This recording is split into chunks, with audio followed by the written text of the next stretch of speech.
What's up, YouTube? This is DBZ14, bringing you a really interesting deck, a deck that drives people nuts, aka Psy-Frames. In my opinion, in this format, anti-meta decks aren't really that relevant, but I feel like Psy-Frames are the best anti-meta deck right now in Yu-Gi-Oh! Without any further ado, let's get on to the deck. Starting off, obviously we're on Triple Driver. Um, we'll talk about him once we get into the monsters, the effect monsters. We run triple gamma. So let me explain what the Psy-Frame monsters do. So pretty much none of them can't be normal summoned or set. You can only special summon them if you control no monsters on your side of the field. And now each of them have a unique effect.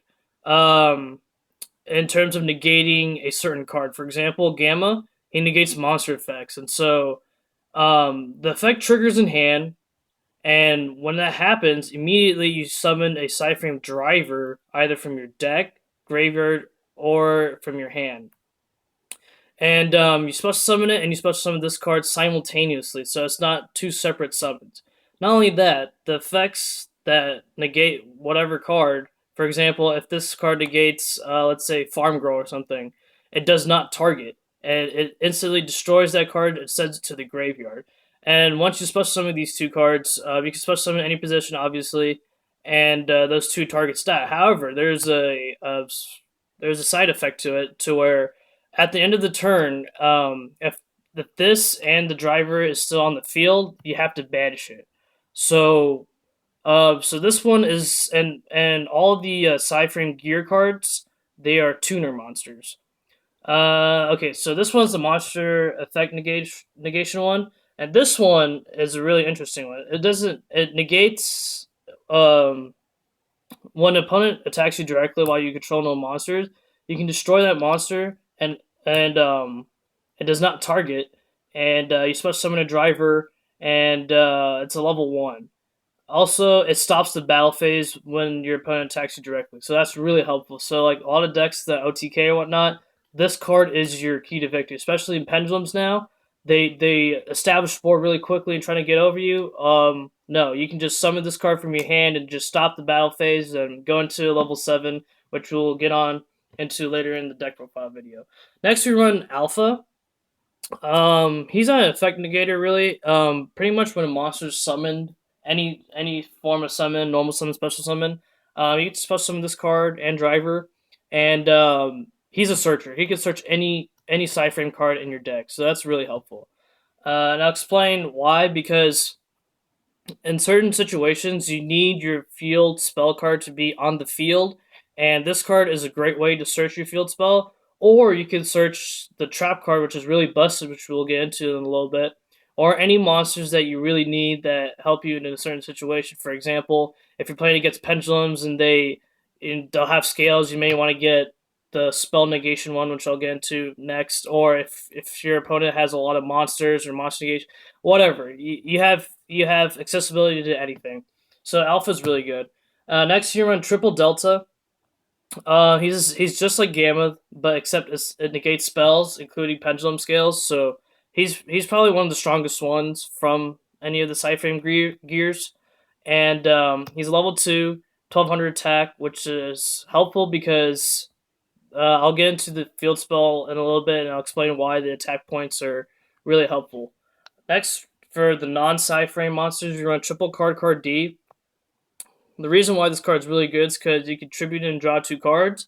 And the thing is, you don't ever want to control monsters on your side of the field, unless if you have a really good hand, so that you can. But this card helps you get the stuff you need, and since you tribute it, you won't have any cards on your side of the field. And yeah, next you're on Double Windup Rabbit. So I've been playtesting a lot with this deck, and I've been trying to uh, do different builds without this card because I felt at first this card isn't good, but I realized that this card is actually really good because without this card, there's absolutely no way you can poke your opponents, and that poking comes in handy because you banish so much stuff from your opponent's side of the field and destroy so much stuff, and they're wide open, and there's no way you can normal summon stuff that's fairly a big beater besides Wind Up Rabbit, and you can banish it literally any time of the duel.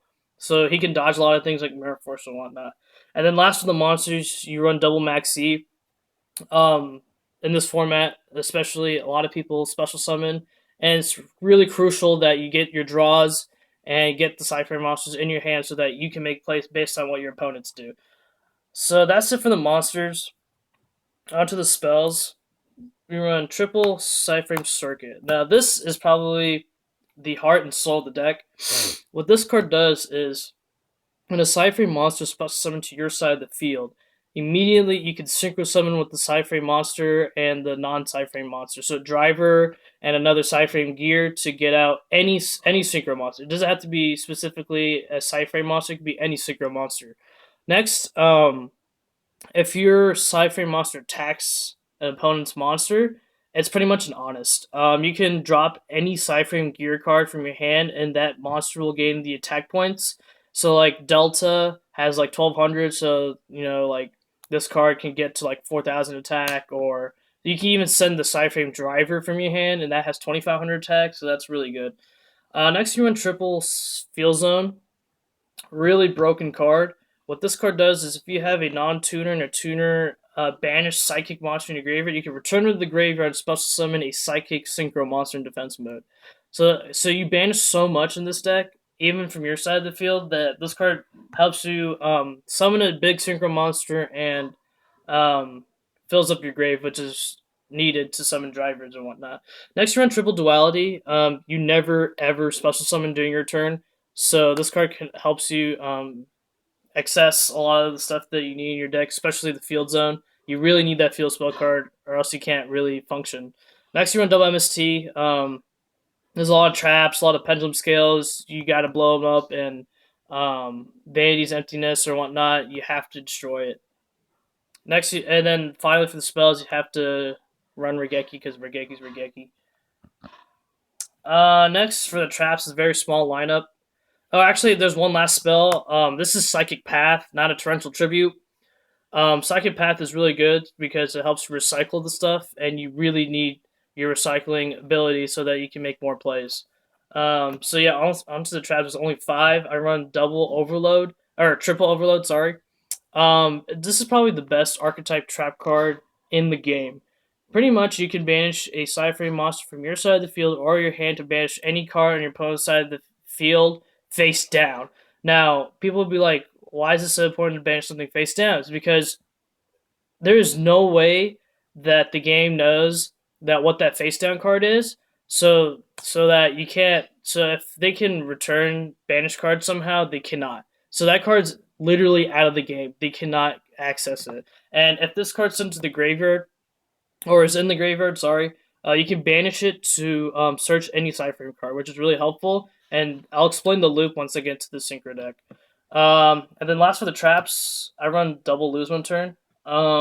This is a really interesting tech because I've never seen a single deck online use Lose One Turn until my friend showed me that this card is really busted and Cyphers because you control no monsters most of the time, and so you just flip this. It shuts down most of the decks. It does hurt you, but you just have to hope that your opponents can't do anything that turn so that your synchro monster is free the next turn.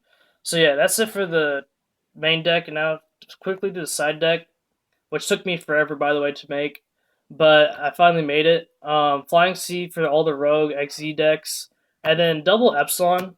It's just like Gamma, but it negates traps. For those trap heavy decks, you need to run Epsilon, and I don't run Royal Decree since I like to play my traps. So this is kind of like my Royal Decree. Then next, you run double Lancia. I don't run Imperial Iron Wall because that's the card that kills you, but for the decks that need to banish like Cosmos or whatnot, you have to run Lancias. Onto the spells, you run one Spell Shattering Arrow. I feel like this is a really interesting tech side deck card because it can destroy scales, and you can burn for 1,000. And if they have another field spell like Majestic Pegasus or something, that's an extra 500 burn. So I feel like this is better than like MST in some cases. Next, you run Defissure. That's another card that's people don't run at all, but I feel like this card is really strong. It just demolishes so many decks. especially pendulums, because then all the stuff gets banished and they can't bring it back and whatnot. And you want your stuff to be banished so you can use cards like Field Zone and whatnot to recycle them. And then the third MST aside, and then double Poisonous Winds for those Magic Specters, Ritual Beast, Harpies, or whatnot. And then next for the traps, you want one Soul Drain for any decks that have any monster effects in the grave or whatnot. And then Solemn Warning for Pendulums, Macrocosmos for the same reason for Defissure, and then Double Mind Crush. Since I can't really run Mistake, these are my substitutes for Mistake. A lot of stuff, searches or whatnot. And so for the extra deck, we run double Omega. So the Omega Loop, so he has three effects, real quickly. His first effect is during your opponent's standby phase, you can return any banished card from either player's graveyard, return it to the deck. So you can use this to bring it back, or if you have Zeta, which is the next card, you could return the banished card. He sends the banished zone to the graveyard so they can't bring it back. If you need anything from your banished zone to the grave, he can help bring it back. And then next, during either player's main phase, you can banish this card and one card from your opponent's hand face up. And then during your standby phase, that card goes back to the dude's hand. And that's really good because then you can see what's in his hand, and if you want, you can Mind Crush it, or you can just play around it and whatnot. And last, his effect is if he's in the graveyard, you can shuffle any card from either player's graveyard to the main deck and shuffle it, and then return this card to the extra deck. So these cards recycle. That's why you don't need to run 3. Next, you run Zeta. He's the level 7 Psy-Frame card. So if he's on the field and there's a special summon face-up attack monster on your opponent's side of the field, you can banish this card and that monster. And during your next standby phase, they come and return to the same position. And if this card is in your graveyard, you can return him to the extra deck and return any Psy-Frame monster from your graveyard and add it to your hand. So that's really, really awesome. And then one Hyper Psychic Blaster. He's just really cool, but the only way you can really make him is using Psychic Field Zone when these guys are banished and sync with another tuner. He's just a beater too. On top of that, next you run Thought Ruler, Scarlight, and then Stardust Spark to protect your stuff. And this card's really good in Psy-Frames because you contribute him, and then you'll have no monsters on the side of the field to protect your field spell or whatnot. Then Crimson Blader for those decks that have a lot of level 5 or higher, like Cosmos or whatnot.